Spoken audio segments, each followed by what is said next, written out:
Hello friends, welcome to our channel Creating Essence. I am Megan. Thank you so much for stopping by today. Taking you all out to the raised beds out front this morning to show you how we remedy a problem that can sometimes happen in our fall garden. We have some really beautiful squash growing. Still have pole beans holding on the trellis, but we have some beautiful squash growing in the raised beds. But we have a little bit of a problem. If you are growing squash and you're seeing things like this,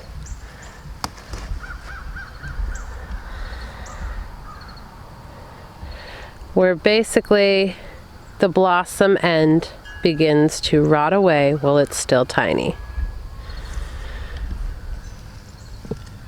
Things like that.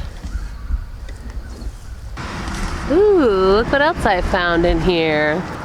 Looks like the girls made a nest.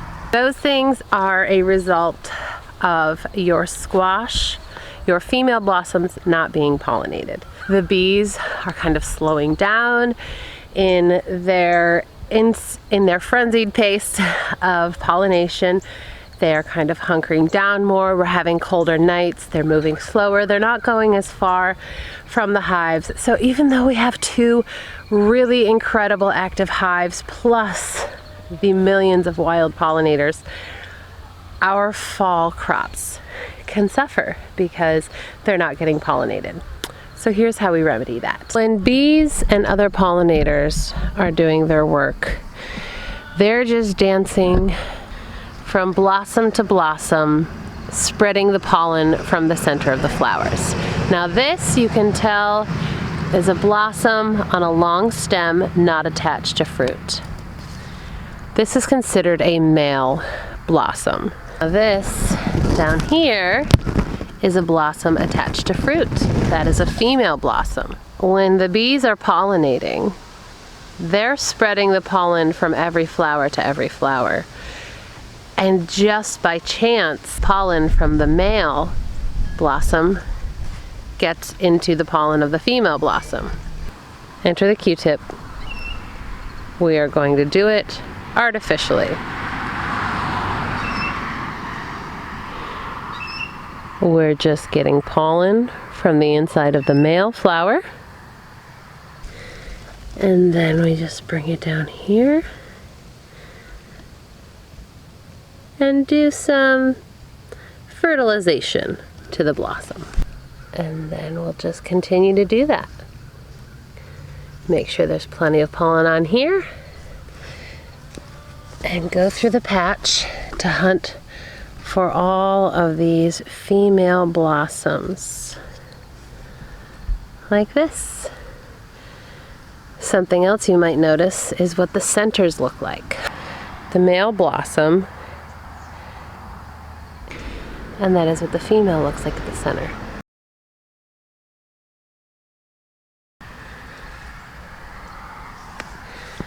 Can you guess what that one is? Or that one?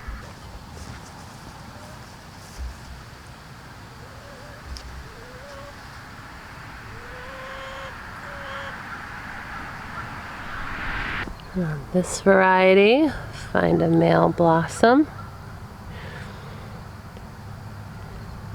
Gather some pollen and go find the females. Over in this bed, we don't have squash, we have melons.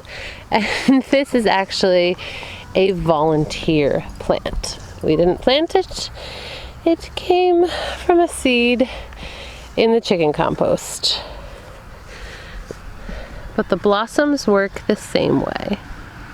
You will have the male blossoms that are attached to a long stem, and the female blossoms that are attached to the fruit. And if you notice that you have fruit that is browning on the end, no blossoms here yet, but they will be soon.